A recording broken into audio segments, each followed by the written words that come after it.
Iran के समर्थन वाले यमन के हूथी लड़ाकों ने समंदर में एक जहाज हाईजैक कर लिया। दावा किया कि उन्होंने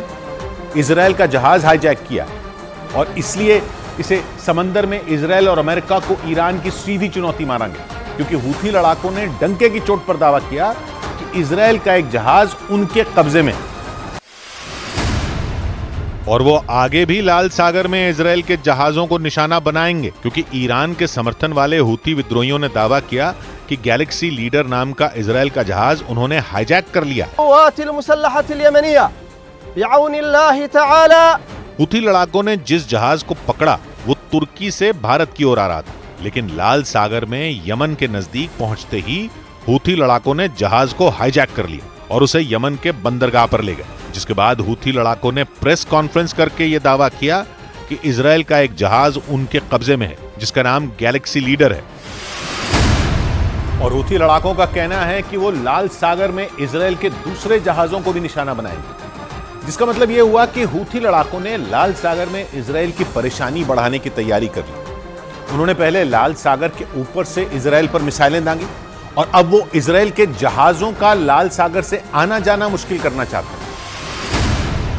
क्योंकि जहाज हाईजैक करने के बाद हूथी लड़ाकों ने इजरायल को सीधी चुनौती दी और बयान दिया कि हूथी विद्रोही उन जहाजों को टारगेट करेंगे जिन पर इजरायल के झंडे लगे होंगे। इजरायल की कंपनियों के जहाज भी उनके निशाने पर होंगे, इसलिए जिन जिन देशों के नागरिक इजरायल के जहाजों पर क्रू मेंबर की तरह काम कर रहे हैं वो उन्हें वापस बुला लें, क्योंकि हूथी विद्रोही समंदर में इजरायल के जहाजों को निशाना बनाने की तैयारी में हैं, जिसकी शुरुआत उन्होंने गैलेक्सी लीडर नाम के जहाज को हाईजैक करके कर दी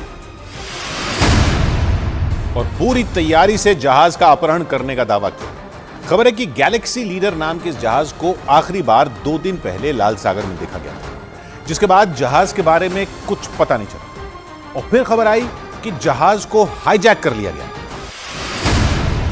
और हूथी लड़ाके उसे अपने साथ यमन लेकर चले गए। हूथी लड़ाकों ने अपनी प्रेस कॉन्फ्रेंस में बताया कि जैसे ही जहाज यमन के नजदीक पहुंचा, हूथी लड़ाकों का हेलीकॉप्टर जहाज के ठीक ऊपर पहुंच गया और धीरे धीरे कई हूथी लड़ाके जहाज पर उतर गए, जिसके बाद उन्होंने जहाज को कब्जे में ले लिया और इसी के साथ संकेत मिल गए कि लाल सागर में जंग का एक नया मैदान तैयार हो रहा है, जिसमें हूथी लड़ाके इजराइल से सीधा भिड़ने की तैयारी में हैं। क्योंकि उन्होंने केवल जहाज का अपहरण ही नहीं किया, बल्कि ये भी बोल दिया कि लाल सागर में यमन के नजदीक से इजराइल का जो जहाज गुजरेगा, हूथी लड़ाके उसे अगवा कर लेंगे। लेकिन इजरायल ने हूथी लड़ाकों के दावे को यह कहकर खारिज कर दिया कि लाल सागर में हाईजैक किया गया जहाज उसका नहीं था और उस जहाज पर एक भी क्रू मेंबर इजरायल का नहीं है। यानी इजरायल ने हूथी लड़ाकों के दावे को ही नकार दिया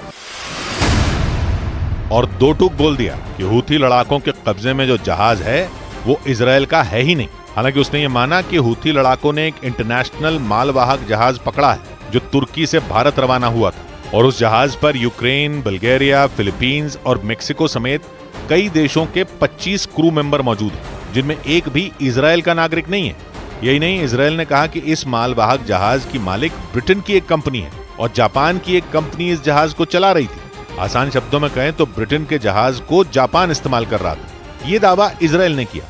और हूथी लड़ाकों के इजरायल का जहाज हाईजैक करने के दावे को ही नकार दिया, या यूं कहें कि इजरायल ने ईरान की हूथी लड़ाकों के जरिए उसे घेरने की प्लानिंग फेल करने की कोशिश की। क्योंकि इजरायल ने केवल उसका जहाज हाईजैक होने की खबर खारिज नहीं की, बल्कि इस मामले में ईरान को भी घसीट लिया और दो टूक बोल दिया कि हूथी लड़ाकों का यह कदम ईरान की एक आतंकी हरकत है। यमन के हूथी लड़ाकों के सिर पर ईरान का हाथ माना जाता है और इसीलिए इजरायल ने इस मामले में बेझिझक होकर ईरान का नाम लिया। गाजा जंग के बाद इजरायल और ईरान के बीच का तनाव बढ़ चुका है और जैसे ही खबर आई कि हूथी विद्रोहियों ने लाल सागर में एक जहाज का अपहरण किया है, इजरायल आक्रामक हो गया और नेतन्याहू के कार्यालय का बयान आया कि ये ईरान की एक और आतंकी हरकत है जो समंदर के उन रास्तों पर खतरा बढ़ाती है जहां से अलग अलग देशों के जहाज गुजरते हैं, क्योंकि ईरान के समर्थन वाले हूथी लड़ाके लाल सागर में खुली जंग लड़ने का ऐलान कर चुके हैं और उन्होंने इजरायल के झंडे वाले जहाजों को निशाना बनाने की चुनौती भी दी। लाल सागर में जहाज हाईजैक करने से कुछ घंटे पहले भी हूथी लड़ाकों ने धमकी दी थी। हूथी लड़ाकों ने इजरायल को सीधी धमकी दी और बोल दिया कि वो इजरायल के खिलाफ सैन्य अभियान तब तक जारी रखेंगे जब तक गाजा में जंग नहीं रुकती। और इसीलिए उन्होंने ऐलान किया कि वो लाल सागर में इजरायल के जहाजों को बार बार निशाना बनाएंगे। हालांकि इजरायल ने इस बात से मना कर दिया कि उसका जहाज हूथी लड़ाकों के कब्जे में, लेकिन खबर आई कि हूथी लड़ाकों के कब्जे में जो जहाज है वो इजरायल के एक बड़े कारोबारी का है, जबकि इजरायल का कहना है कि हूथी लड़ाकों के कब्जे में जो जहाज है वो ब्रिटेन की कंपनी का है। यानी जहाज किस देश का है इसी पर पेच फंस गया, क्योंकि हूथी लड़ाके अपनी पीठ ये कहकर थपथपा रहे हैं कि उन्होंने इजरायल का जहाज अगवा कर लिया,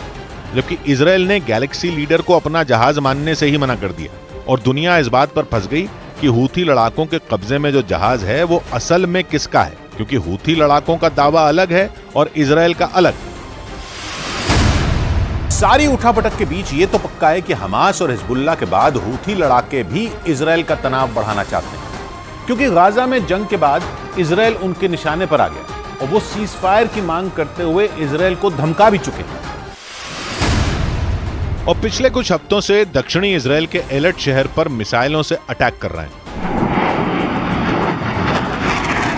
हूथी लड़ाकों ने एलर्ट पर ड्रोन से भी अटैक किया था। एक ड्रोन तो एलर्ट में एक रिहायशी इमारत से टकरा भी गया था, जिसके बाद इजरायल अलर्ट हो गया। उसने लाल सागर में अपने जंगी जहाज तैनात कर दिए। न्यूज 18 की टीम भी दक्षिणी इजरायल के एलर्ट शहर पहुंची, जहां लाल सागर में इजरायल की नौसेना हूथी लड़ाकों से भिड़ने की तैयारी करती नजर आई। हम लाल सागर के पास मौजूद हैं, इजरायल की सीमा के अंदर। बोट को आप देख सकते हैं लाल सागर में जो इजरायल के हैं, और लगातार सीमा की निगरानी करें। हूथी लड़ाकों ने लाल सागर के रास्ते जब इजरायल पर मिसाइलें दागी थीं, तो अमेरिका भी सावधान हो गया था। उसने हूथी लड़ाकों की कई मिसाइलों को मार गिराने का दावा भी किया था, और बाकी का काम इजरायल के एरो 3 मिसाइल डिफेंस सिस्टम ने कर दिया था, जिसे हूथी लड़ाकों के सक्रिय होते ही दक्षिणी इजरायल में सीमा पर तैनात कर दिया गया था। पिछले कई हफ्तों से एरो 3 मिसाइल डिफेंस सिस्टम ने लाल सागर में हूथी लड़ाकों की कई मिसाइलों को मार गिराया, लेकिन हूथी लड़ाके नहीं रुके। उल्टा उन्होंने इजरायल पर हमले तेज करने के संकेत दे दिए, जिसके लिए लाल सागर में जंग का माहौल बनता दिखा, क्योंकि हूथी लड़ाके लाल सागर के रास्ते ही मिसाइलें दाग रहे हैं। और इसीलिए इजरायल ने वहां अपने जंगी जहाजों की गश्त बढ़ा दी। अफ्रीका और एशिया को अलग करने वाला लाल सागर हिंद महासागर में एंट्री का रास्ता खोलता है, जिसकी सीमाएं यमन, मिस्र, सूडान, सऊदी अरब और इजरायल जैसे देशों से लगती हैं। इसके पूर्वी छोर पर सऊदी अरब और यमन जैसे देश, जबकि पश्चिमी छोर पर मिस्र और सूडान जैसे देश। और इन सब के बीच इजरायल का भी एक छोटा सा कोना लाल सागर से लगता है, जहां इजरायल का एलर्ट शहर बसा है। हूथी लड़ाकों के निशाने पर दक्षिणी इजरायल का यही शहर है, जिसे इजरायल के सबसे शांत शहरों में गिना जाता है। लेकिन गाजा की जंग की आंच इजरायल के इस शहर तक भी पहुंच गई, क्योंकि इजरायल के खिलाफ हमास का साथ देने के लिए हूथी लड़ाके मैदान में आ गए। और यमन की राजधानी सना से करीब 2000 किलोमीटर दूर इजरायल के एलर्ट शहर